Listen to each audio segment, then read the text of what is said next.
According to my clock, it is now 7 p.m., which means it's time for a new story. This young man is from New York City and is a spoken poet, rapper, and musician.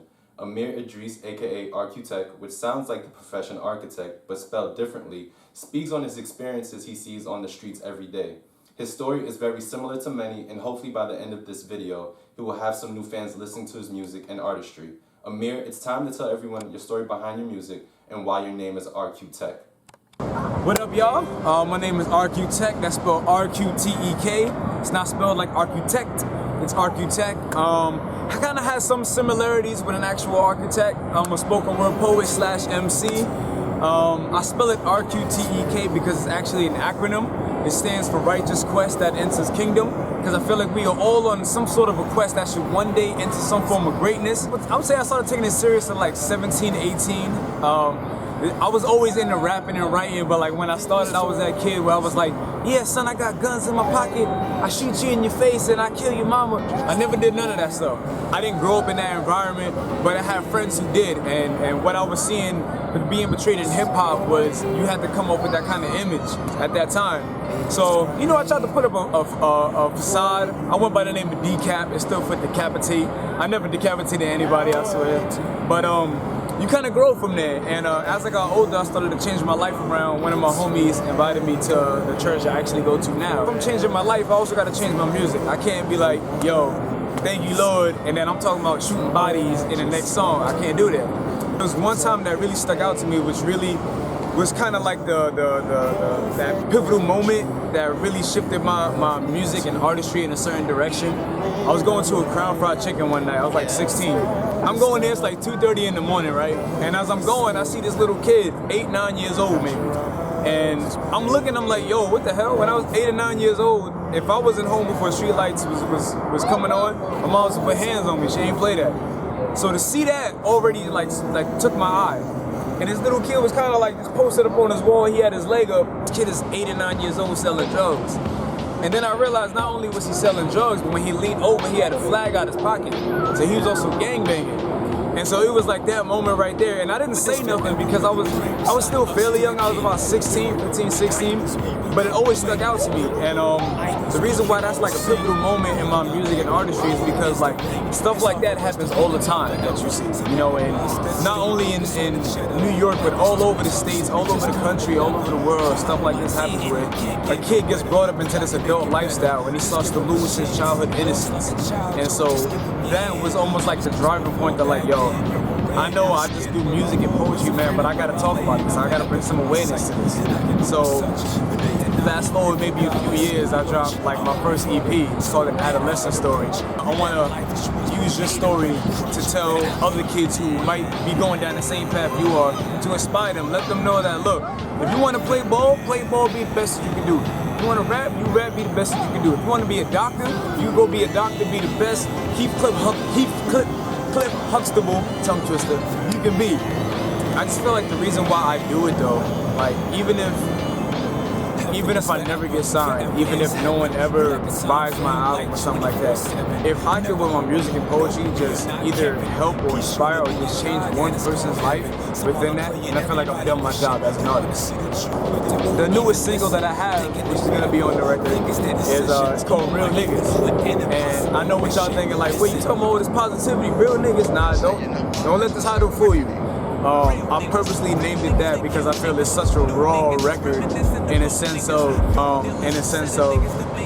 people who use it, people who don't use it. It's not so much why you should or shouldn't. It was more a personal thing for myself. The thing that kind of hit me was when I watched 12 Years a Slave. And I don't know, it was just something about that movie, but seeing that and hearing them using it in the context it was actually originated from really hit me. And I was like, dang, man, I can't, like I'm over here calling my homies this, and he's like whipping people who look like me, calling them that, you know what I mean? So that joint really hit me, and it inspired me to write the record. And I'm a part of a collective called the Dean's List Tour. Pretty much it's a collective of New York City artists. They take us and we get to perform in different colleges throughout the states. We performed in a whole bunch of colleges in New York, upstate. I think just yesterday they performed in Albany. Coming up soon we got like Atlanta on the bill, Florida, all that kind of stuff. So that right there is like another opening and another way for me to, talk to young people like myself. And I'm also part of another collective called AMG, stands for Avenue Music Group. It's a team where we not only do music, but we use our music to impact communities. So like, we'll perform at middle schools, high schools, some community centers and such. And even like currently right now, we're planning a trip to go to Cali the end of April to not only do some shows out there, but where we can not only just perform, but we can talk to these kids and share our experiences with them, let them know what we've been through. We can hear what they're going through. We can talk to them, let them know how we use music and poetry as our avenue to relieve those thoughts and ideas and all that kind of stuff, and really just try to, show love and give hope. We have these wristbands that say "Be You," and pretty much we want people to, like I said, going back before, we want them to value themselves, we want them to be themselves. I had the opportunity in 2013 to go to Africa, the motherland. I went to Ghana, out there for 17 days, man, and I fell in love over there, man. Like, I understand why Dave Chappelle didn't want to come back. It's just, not only is it so beautiful, but one of the first things that we seen when we got off the plane, it was a sign for, I think, the Ghanaian banks. And it said, "Welcome to the motherland." And when I seen that, I legit felt such joy.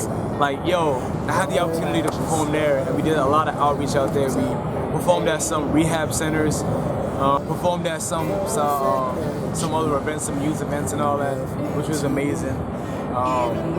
One thing that's always hard is, you can pour into somebody's life, but you're not with them like 100% of the time. So it's like, you can try to be changed, but it's hard to be changed around unchanged people.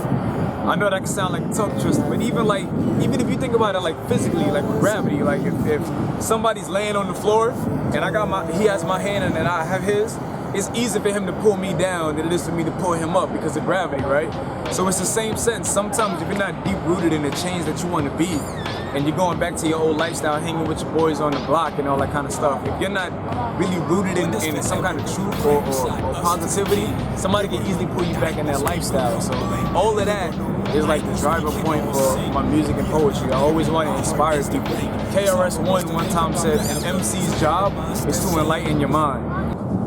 No more fitting in with stereotypes, I'm breaking boundaries. When I go to write, I'm stepping out of the circle of ignorance. I'm trying to lead us to the promised land. It takes time. I feel like Marcus Garvey, maybe Martin Luther, mixed with Frederick Douglass. They call me a loser, and then they tried to shoot you. I woke up just like a rooster. They sitting there with Nikes, I stand out in Pumas, Xing out the lies like my name is Malcolm Little. But some of y'all remain clueless like you heard a riddle. Putting ourselves in the box when we in the booth, it's like we lynching ourselves up with these symbol loops. And yo, it is the truth. We see them riding by, they want their mind elevated so they getting high, unlocking their brain, they think that this is the only way. But see, I'm high all the time, yo, but all I do is pray. I have known Amir for a long time, and it's always nice to hear the success friends are having. It was a pleasure to film his story, and we want to say thank you to him for sharing it with us. To take a listen to his music, please find the links to his SoundCloud profile below. If you want his group to come and speak to your students, that information is also below. As always, continue to follow along with our videos by subscribing to our channel, and make sure to follow us on our social media platforms to stay updated. Wouldn't want you to miss any announcements to come. Have a great night, everyone, and see you all next week for another story when we set the stage.